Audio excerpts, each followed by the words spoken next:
had most often ended in death. The doe he had called Ginny had been the first, if it had indeed been her in the road, broken-spined and crying. The image of her came to him as he drove, not of her in the agony of her final moments, but as a small, frantic creature hanging nose down from a fence, the day he and his uncle had rescued her.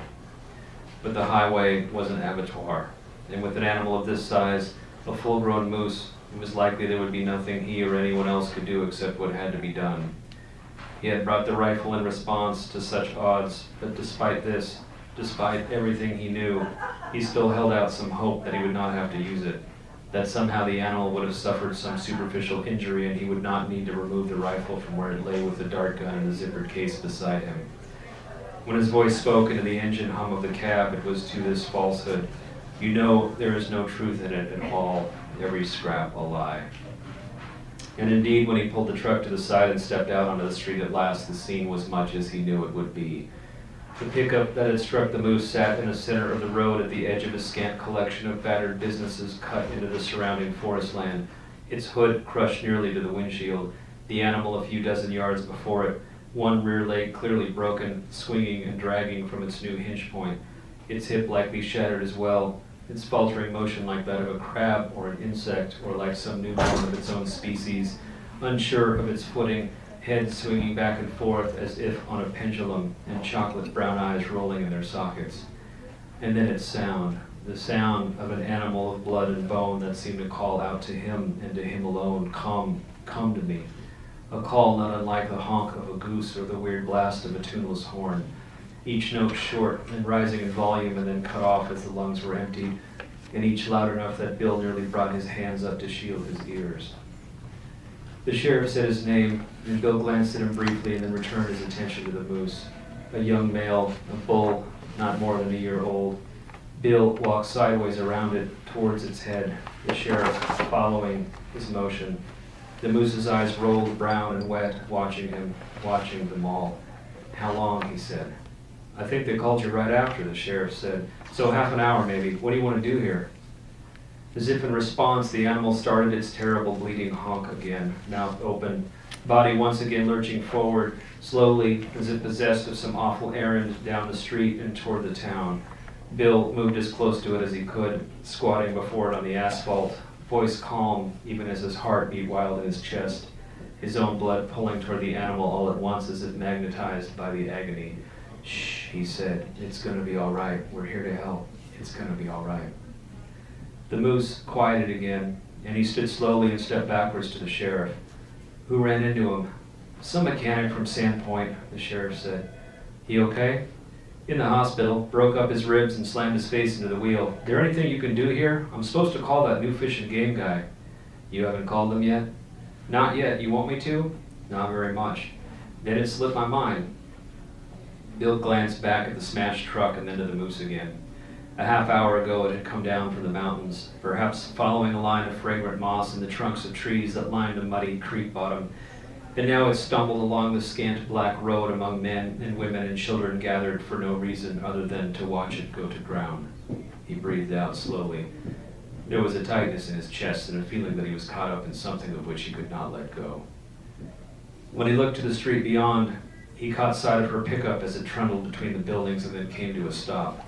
She leaped down from the cab in her purple coat and came to the moose, kneeling directly before the animal much as he had a few moments before, her voice the same quiet hush as his own, the moose's head moving, the breath coming in bursts of hot steam. He turned away now, returning to his pickup, opening the door to pull the canvas gun case toward him and unzipping its front pocket.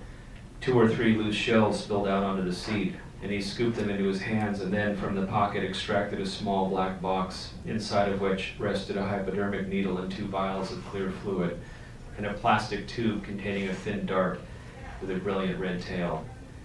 The shells he returned to the pocket, zipping it closed. Then he set to filling the dart, first sucking the fluid from one of the vials and then holding the syringe up to the light and squeezing a small quantity into the air, before slipping the needle into the larger bore of the dart and pressing home the plunger. When he looked up from his work, Grace was there, her eyes wide. I was loading .8 carfentanil, he said. Is that what you want? She sighed, her breath out spiraling into steam. He's got a broken hip. You sure? Well, yeah, aren't you? When he did not respond, she put her hand on his shoulder. It would be better to just do it, she said. Get it over with. Can we just check him first, just to make sure there's nothing we can do? Baby, he's not going to make it. He's in pain. I know that, he said. It's not humane. I just need you to tell me that there's nothing we can do for him. I mean, 100% sure. Can you do that? She stared at him. Shit, you really know how to put me over a barrel, you know that? He said nothing, his hands hovering over the tranquilizer gun, hovering in the grim, cold air. Well, she said at last, you got anything else besides the carfentanil? Ketamine, he said, but I don't think I have enough to put down a moose. She exhaled. All right, so let's go a full milligram of the carfentanil and hope that knocks him out the first time. He nodded and returned to the vial and then to the dart, the small bottle from which he had extracted the medication nearly empty now, and then unzipped the larger compartment on the case. He knew that she saw the rifle there, but she did not comment, and he shifted the firearm to the side and pulled the tranquilizer gun from the case, opened the bolt, and slid the dart into the breech. The moose had started up its sound again, its sharp, terrible bleating. Grace's forehead wrinkled as she glanced behind her and then returned to Bill. You want me to do it? She said. No, I'll do it. He lifted the gun to his chest and pumped it 3 times, 4, 5, and then wrapped the strap once around his forearm and stood by the door of the truck. You should ask Earl if he can get someone to bring a flatbed tow truck out here. She nodded and left his side, moving in the direction of the sheriff as Bill walked to the moose, raised the gun, and in one quick, sure movement, fired the dart into the animal's shoulder. He had used the dart gun many times, on a wolf and a coyote and an elk. In each instance, the animal had hardly even registered the shot, the sound like a puff of air and the animal's response maybe only a brief twitch of furred hide. But this time the moose released a long bray of surprise and anger and anguish and staggered forward on its spindly legs, its massive head rocking from side to side, the broken legs cycling in a weird, sickening orbit around the brake, the hoof backward, ungulate points ticking against the asphalt as its front legs scraped forward a few more yards, the human bystanders jerking out of its path. Then it went down, the whole of the thing collapsing, hind end first, not from the medication, but from its own broken body and from gravity itself. Its pelvis hitting the asphalt, then its chest, the front legs splayed out for a terrible moment, and then the head rising again, the animal clattering up on its front hooves, legs stilted out, everything about it agony and the will to live, to survive. Christ, Bill said, go down, please go down. He did not look up at Grace, but he heard her voice now. He will, she said, he will, honey. She put her hand on his own, and he realized then that his hand was trembling where it gripped the dart gun. How long is this going to take to work? The voice had come from the sheriff, and then Grace's voice in answer. 20 minutes, she said. We might have to guard him again, though. All right, the sheriff said. I called for a tow truck, probably be here around the same time. At these words, the moose let out another series of honking cries. Bill stood watching for a few moments and then stepped back to the car with the gun and opened the breech and returned it to the black zippered case. When he turned, he could see the sheriff moving toward the bystanders again. Now we wait, Grace said. He nodded. They stood side by side, watching the animal as it stumbled forward on its spindly front legs, panting in short, heavy breaths. The rear of its body sloped down toward the street, and the dart's bright red tuft waving from its furred shoulder like an ornament.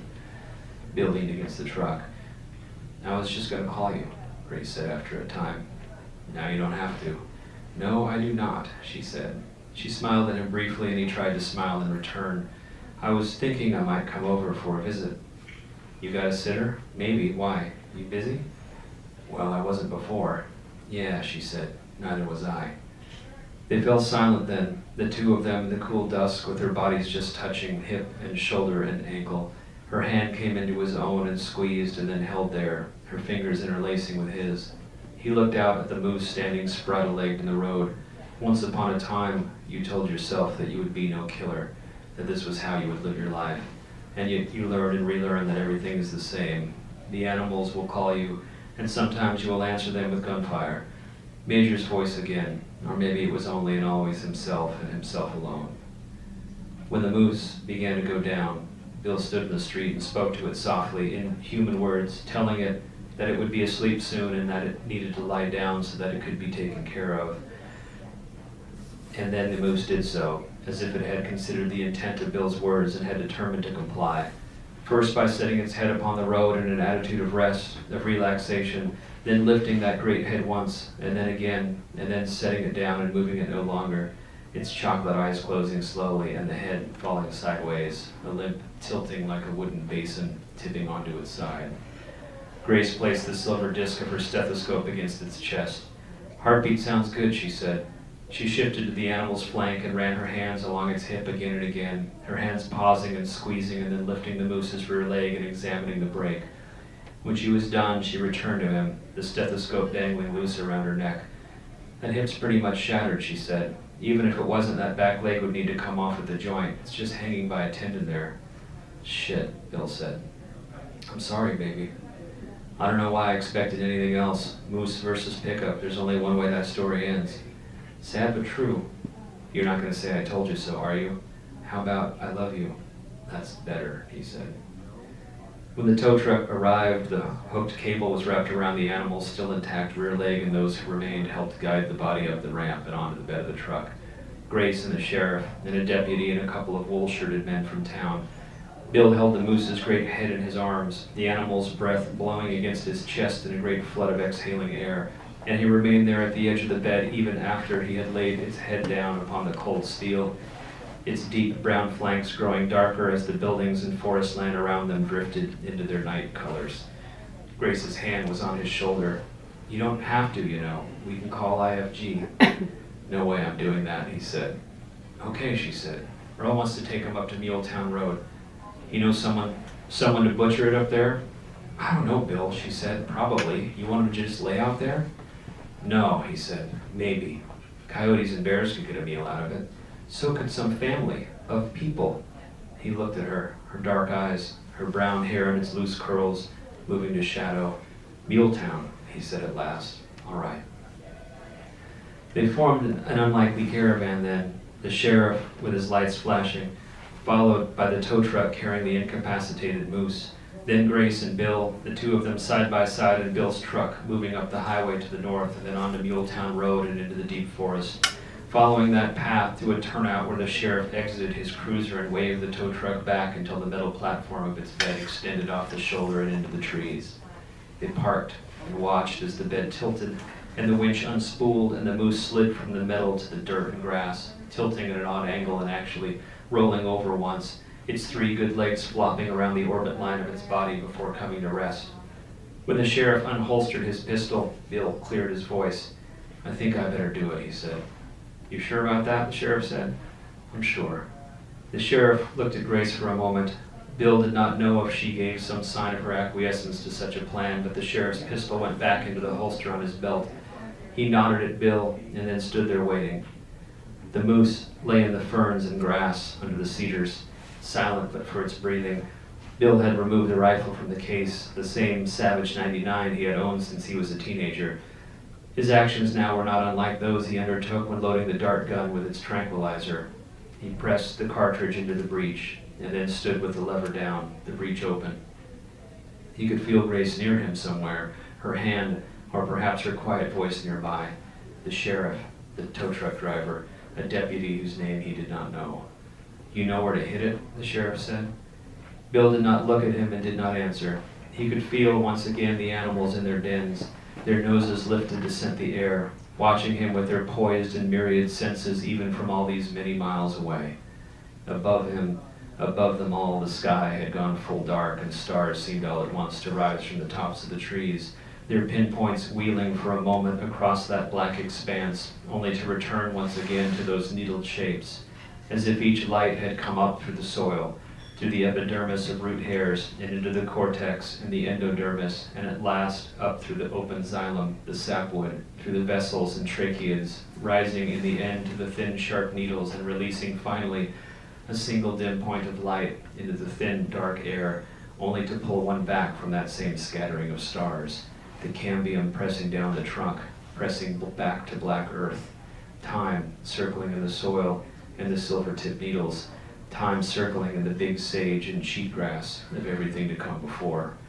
He pulled the lever back to the stock, the breech closing with a smooth, almost silent whisper. "I'm sorry," he said, not to the sheriff or to himself, but to the moose before him in the underbrush. Then he lifted the rifle to his shoulder, leaned forward until the barrel was just a few inches from the hard curl of its skull, and squeezed the trigger. So it's a total comedy. It's just nonstop hilarity from page 1, joke a minute. So a couple nights ago, I read at in Alameda, and they introduced me, and I say about 3 words, and the lady right in the front, right about where you are, she says, "I hope you're not going to read anything where an animal gets hurt." And I went, no, actually, I'm not. I'm reading, I gotta find something else to read really fast. So I've sort of flipped at random and just read a chunk. But then she sort of heckled me the entire time in a weird way. At one point she says something like, what about parallel universes in multiple dimensions?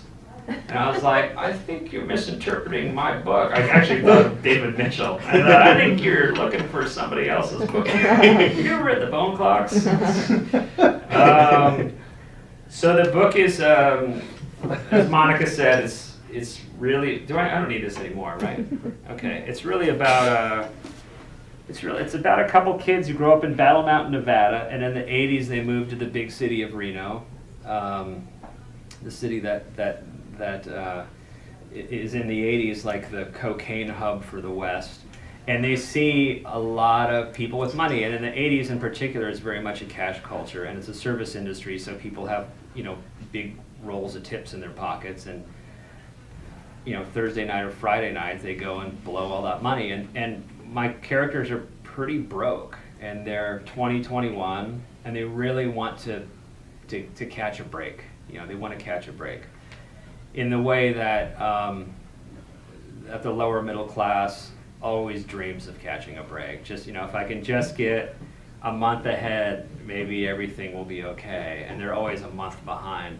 And the tragic thing about my protagonist is he doesn't know this about himself, but when he moves to Reno, he finds out he's a gambling addict.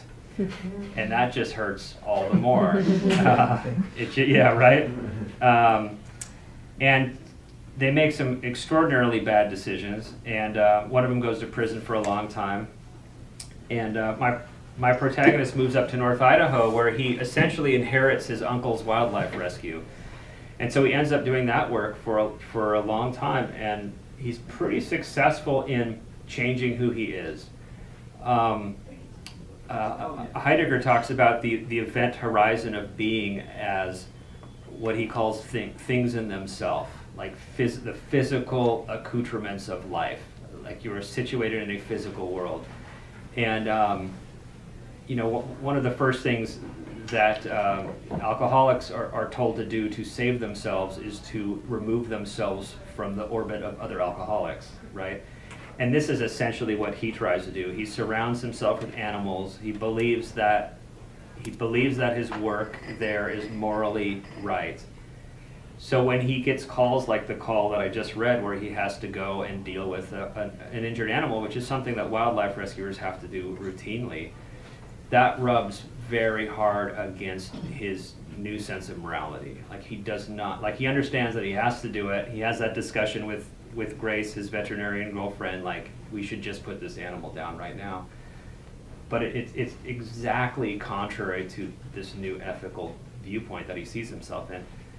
And it works pretty well for himself until his buddy gets out of prison and comes looking for him and just starts poking holes in that little bubble of world he's made for himself like crazy, just cracks that snow globe wide open for him.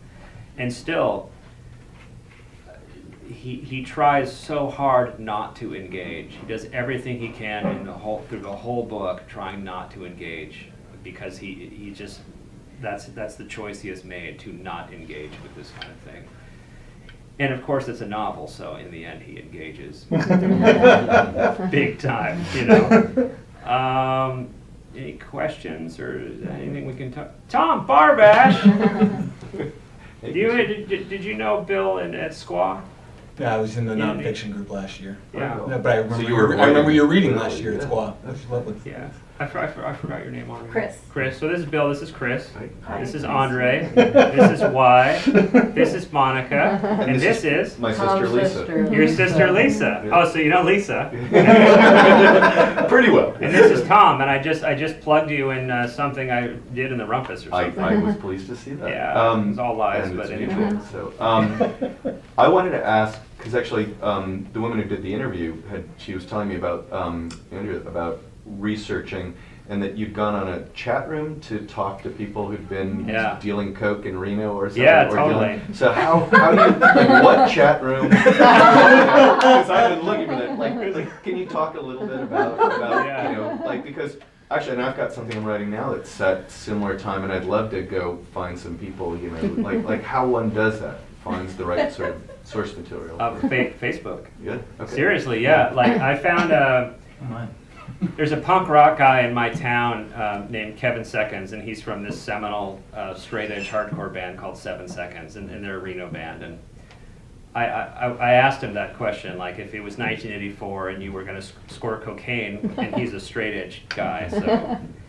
but he said, you know what, you need to go on Facebook. There's a group called If You Grew Up in Reno, Then You Remember ... And there's these groups for all kinds of communities.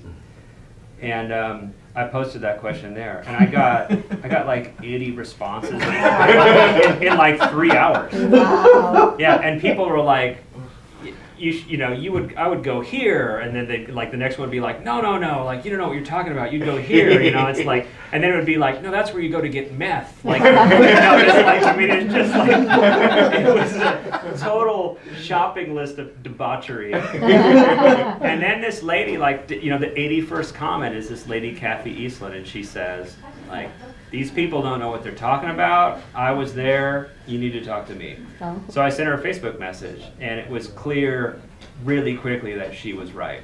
Mm-hmm. And I said, you know what? Like, what are you doing on Saturday? Like, I'm gonna drive up, and we're gonna have a beer, and we're gonna talk about this. And so I went to this bar she manages, and she was a Mustang Ranch prostitute in the 80s and supplied cocaine to the bartenders all over Reno. So she knew everybody. She had a crazy memory despite being high for all that period. But she knew, like, I'd go like, so what's the Friday night bar circuit? You know, because they go from bar to bar to bar. And he goes, well, we'd start here, we'd go here, and she gave me the addresses from memory of all these bars, and some of them are gone. Right. Yeah. Some of them have changed names 10 times, you know. And while she was there, like her drug dealer friend came in, still a drug dealer. In fact, he said to me, he was kind of half out in the way like a lifetime alcoholic sort of has like their voices are slurred, you know, like he was like that. And he said, have you ever seen a bale of pot? And I said, what do you mean? He goes, like a bale, like a hay bale. Have you ever seen one? And I said, no. I said, is that a thing? And he goes, oh, I have one in my living room right now. I've got a bale. And I said, really? He goes, yeah, you want to see it? And I said, yeah, I want to see the bale. Because then you can always say that. You go, I've seen a bale of pot. And he goes, okay, cool. Here's what we're going to do. You know, I'm going to call you at 9 in the morning, and then we'll meet somewhere, and we'll have some breakfast, and then we'll go. And if you want anything while you're in town, you want Coke or meth, or, you know, like he has this list, and I'm like, I don't want anything. I just want to see the bale. And he goes, so I'll call you in the morning, and that's what we'll do. And I was like, oh my God, this is amazing, you know. And he leaves, and Kathy, the lady I was interviewing, came over and said, like, he'll never call you. Like, he won't even remember he talked to you. And I said, like, and he said he lived right across the street. And I said, well, can I just go and knock on his door? And she said, what? If you want to die, shoot you right through the door, you know. And I was like, okay. Maybe not. I mean, Facebook was great. And did you say you were a writer when you were doing that, or was it just? Yeah, she knew, and I brought her my first book. But you don't really have to do that. I mean, you know, the thing is, and maybe it's because I say I'm writing a book, But I think people just like to tell their stories anyway, you know, and like having a book gives you a reason to go like, tell me your story. I understand, blah blah blah. You know, I understand you wear pants. Tell me about that. You know? Like, and everybody loves to talk about themselves, you know, and obviously so do I. 'Cause here I am doing that. But this book in particular, you know, David Van. You know David? Yeah. Van. David is voluminous in his acknowledgments, which I just thought and still think is so cool. Like he thanks everybody. So I just went bonkers with the acknowledgments on this book, and I thanked everybody. But I was able to talk to the carnivore keepers at the San Francisco Zoo about the grizzlies, and I went to Idaho and talked to wolf handlers, and yeah, I mean, being a writer is you don't write about what you know. If you're me, you write about what you want to know, and you write about what you want to spend 2 years learning about or 3 years learning about, and it's got to be something you really want to learn about because it's a lot of years, you know. I don't even remember what you asked me. I asked you how to score cocaine. Going to Reno in 1984. Yeah. You would go to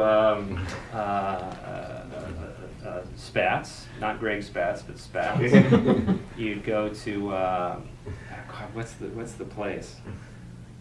I can't remember now. It's the main bar, the Grand Ballroom, which is now like an auction house in a Walmart parking lot.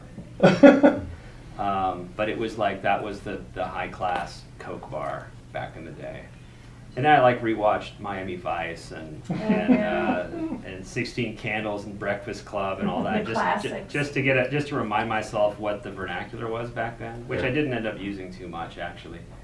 But sometimes the research is better than the writing, you know. In Marin County, the pot bales really aren't a big thing. We just put glass on the coffee tables. Right? Yeah. Totally.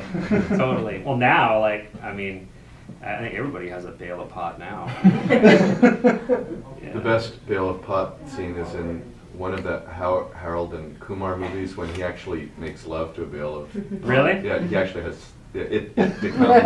It's like a big teddy bear, but it's made out of pot. You know, I have not. It's a fantasy. Now I want to see that so badly. Yeah, I'm gonna wish I'd put it in my book. You Yeah. know? Oh, I missed the opportunity. Yeah. What are you working on, Tom? Let's talk about you. We're not here for me. Yes, we are. Now we're in conversation. We are now. A novel too. But back to you. Well, what have you had feedback from people in the world of animal rights and maybe basic or Very little, or sort of in the animal world in general? So. No, Have any animals contacted you? Yeah. Is that when you took my This picture? story makes so much more sense now. Right? Yeah. All the animals chittering. That's that guy who wrote that stupid book.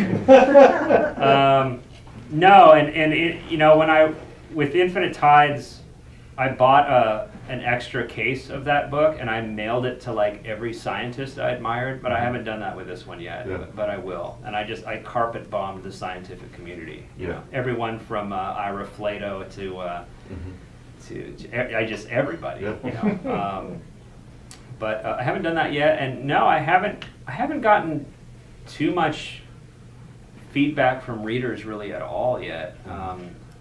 Some bloggy stuff, but no one from that community. But I do occasionally have somebody at a signing buy a book for their aunt who's a wildlife rescuer or something like that. So they are trickling out there. I'm pretty sure I got that world right. Yeah. I'm pretty sure I did. You're never positive, but there's a verisimilitude hurdle I always have to jump over. Like with the first book, I wanted it to be so true to the life of an astronaut that if an astronaut read it, they'd be like, well, it's plausible, But like, what kind of bar is that to set for yourself? Because like, that's so unlikely that an astronaut is going to want to read a book about a depressed astronaut. They're not going to want to read that. But same thing with this. I just was obsessed with getting the work right. Like I'm deeply interested in work. And I want the work to seem real. That's kind of how I define characters in general, is through the work they do. And I think that's how we define ourselves, you know. I mean, Andre and I have been talking about work the whole time, all kinds of jobs that we've had, most of which have been bad and unlucrative. Yeah.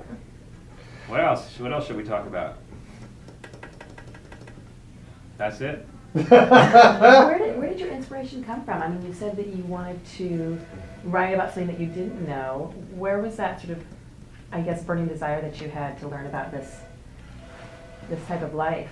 Well, the animals part was the second burning desire. The first burning desire was moral, in a sense. Like, I spend a good amount of time, and probably we all do, just trying to figure out how to be the best possible person in a world where that's often very difficult. And I have students at American River who, when faced with a situation where they need income, do not think, where can I get a job? They think, who can I rip off? Who's got drugs I can buy and resell? Who's got an apartment or a car I can break into? You know, and this is just kind of a core system for them. And I've had many students. I've had many students come out of the prison system, but I've had a few who have come out of the prison system very young. One of them was probably 25 or 6 when he was in my class, and he had gone to prison after he was caught robbing a family at gunpoint in the middle of the afternoon. Like, he knocked on the door, they opened the door, he like held a gun in the guy's face and like backed him into his house and duct taped him, his wife, and his children to their kitchen furniture, and then just robbed them. No masks, no nothing, just robbed them. You know, just took anything he could fence, he took. And then they left, and by the time they left, it was like a neighborhood watch thing. So they're like, something's weird. There's a car I don't know. The front door's wide open. Like, something's going on. He had a crew, so he had 3 or 4 guys with him. It was clearly not the cable company. And he got led on. You know, he ended up running out into the car, and they had one of these 130-mile-an-hour chases. You know, and finally spun out, and the cops pulled him out of the car and threw him on the ground. The cop had his knee in Robert's back and leaned down to him, and in his ear he said, "That was the most amazing driving I've ever seen." The cop said.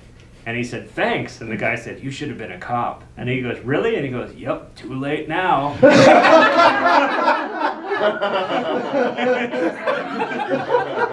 It's like, yep. But he said to me, I said, what is it? Like, I mean, that would never occur to any of us to break into, it wouldn't occur to us probably to break into somebody's house anyway. Certainly not in the middle of the day and duct tape them to anything, right?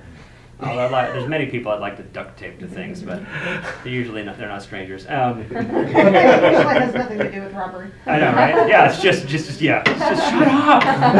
Can't do. But he said it wasn't that far from what they had already done. Like, they had already robbed people in the daytime, and they were like waiting for the family to leave, because every Saturday they left at 10 a.m. and it was like 10:30 and they hadn't left yet, and they're finally just like, oh, fuck it. They had it coming. Let's just go in. Yeah, they had it coming, exactly. Why didn't you go to church like you're supposed to? Yeah, they probably go to church every single time now. But and that's these guys. They're just kind of ratcheting down into further levels of hell, you know. But part of it is like, it's that moment where you bounce a check, and then you get a bounce check fee, and then they give you an overdraft fee, and then they give you your below zero fee, you know. And so pretty soon you bounce your $6 check at the 7-Eleven, back when we wrote checks at the 7-Eleven, and now you're $60 under, right? And you know, for a number of years, like $60 under would just decimate my life. You know, I could not get out from under that, because then you bounce another check the next month, you know, and then it just starts happening. So it becomes really easy to start thinking like, man, if I just had $300, like, who's got $300, you know? And you start thinking bizarre things like, you know, I could probably steal I could probably borrow $300 from my mom's wallet, you know, and then I'll just pay her back before she finds out, you know. Like, I mean, I can see that thinking happening. So for me, a big chunk of the inspiration was that, like, what if you don't think about how to be the best person? What if you think about how do I deliver myself from this untenable situation that I find myself in? And then the animals came later. I went to an animal rescue up in Reno called Animal Ark with my wife and the kids, and I said to my wife, like, oh, this is where my character would have worked, in Reno. And then I thought, no, if I take this entire animal rescue and I put it in Idaho, it can be the vehicle of his supposed deliverance. You know, it can be the place he wants to work. And it is. It's like he grows up on Marlon Perkins' Wild Kingdom, and he goes up there and he's like, this is it. I'm with animals finally. This is amazing, you know. And like I said, it mostly works to a point. Yeah, good question. What else do we want to talk about? How are these kids as students? I mean, because what are They're they pretty doing in good. class? No, they're mostly pretty good because the thing about ex-cons is they've had a lot of time to think, and so they have opinions, and so like, and usually now I can pick the ex-cons out because they tend to have a sort of, they look like self-help authors. You know what I mean? They have sort of a glassy-eyed, kind of smiling, like, vibrancy to them because they're so damn happy to be out, you know? And it's hard, but they're usually pretty good. I will say that the only time I ever, until last semester, the only time I ever called the police to my class was an ex-con, like, was gonna kill somebody in my class because of a perceived disrespect, basically. And I like climbed onto his back basically and was like whispering in his ear, like, please don't do this, come outside, please don't. And he just like dragged me outside with him. But I mean, he was ready to go. And it's because for him, like, there's certain things you don't joke about. And like it was a female student and she like crossed the line. And so there is kind of a coding that happens where they might snap into a different code, you know. But you know, I love it when I have kids like that. And by kids, you know, sometimes they're 60, 60 or even older. Yeah. I teach in a peculiarly diverse setting, though. Lots of immigrants from the stands. And from Ukraine and from Russia, lots of diversity of all sorts, and so it's a weird pot of lunacy. Yeah, for me. What are you working on next? Do you have any other ideas that you want to learn about? Yeah, I've got a stupid long book underway. That's 750 pages in and about 300 to go, maybe. And it's about cartography in South Germany under Napoleon, and it takes place in 1806. And yeah, the best thing about that is I got to do a research trip to Europe. So my wife is like, can you write a book about Hawaii or like the Caribbean or like someplace really cool, you know? I'm like, well, maybe. I don't know. What's in it for me? Yeah, so that's the never-ending book. I actually started that book before I wrote this during a break from that book. Yeah, so that's going to be I'm 5 years into that one already. Yeah, and I've been working on it the last week. I was working on it at AWP, where I saw Tom in Minneapolis last week, and I thought today, like, you know what, everything I probably wrote the last week is going to have to get cut. I think the whole scene's going to have to get cut. And I spent the hour I got here reading that, and I was like, I think it's all right. I'm going to keep it. You need some stuff in the book that you're okay cutting anyway, so that when the editor wants to make cuts, you can go like, well, I don't want to cut that, but how about I cut this other thing? I'll, like, tighten it up. You gotta do some horse trading. Yeah. I think there'd be a pretty interesting anthology to find polished, cut stuff that didn't make it into books. Yeah. You know, because I was at McDowell with Franzen when he was writing the corrections, and everything he wrote then he cut. So what were the 8 weeks, productive weeks that he spent writing the corrections that didn't make it into the book? Yeah. And what are, you know, like, and I, whatever you cut from your book, I want to read, you know, so Totally. it's like, so that idea of like, it would be really interesting. Yeah. Because they do that with DVDs now with Right. films. They have Right, the right. scenes that didn't Outtakes. make it, Yeah. and some of Yeah. them are great. And, Yeah. and a couple of them, I was like, it was a good choice not to put in the film, but I love that scene. Totally. So yeah. Yeah. But- The ice storm has my favorite of those. Yeah, Those yeah, pet yeah. Actually, I scenes, saw yeah. that. Yeah. Yeah, that'd be great. And with Franzen, it's probably a whole novella. Yeah, right, It's like right, an entire separate character right. arc or Yeah, something. You yeah. know, it's probably it was. brilliant. It was a character that never made it into the book. Well, you know McSweeney's, that's exactly the kind of thing Yeah. they would do, Yeah. right? So you Right. need to call Jordan right now and tell them, hey, listen. Yeah, I'd love that. That'd be a great anthology. Let's Yeah. do that. Let's make that. Let's- you and make I. that happen. You Yeah. and me. Let's do You've it right seen now. it, the It bird. happened right here. Yeah, another lucrative project. We'll make tens of dollars. Yeah. Well, thank you all for coming out. Thanks. Thank you. Yeah, thank you. So nice to see people who are not my parents at readings. And we do have Christian's book.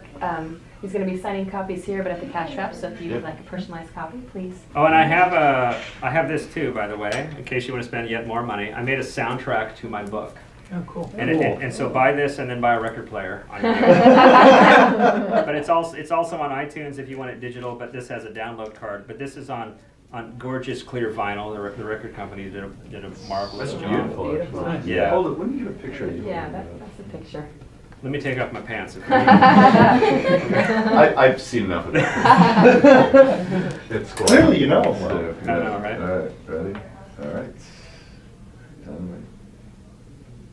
Okay. yeah, What's going on? yeah.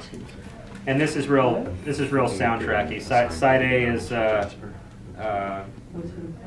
Side A is Nevada, side B is Idaho. Oh, So did you do all the composing? Is it your band or is it? I did. I'm on it a bunch, but it's just a great book. the way we recorded it, I can't carry it. some of it is Oh, so okay. beautiful Really? all by itself that I Really? just couldn't figure out how to add myself No. to it. Wow.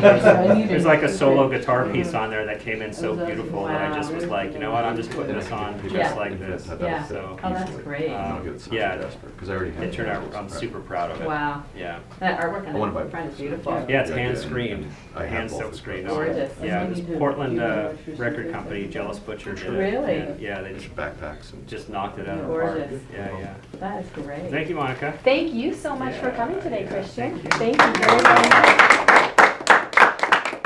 But that's it. Now you're leaving. No.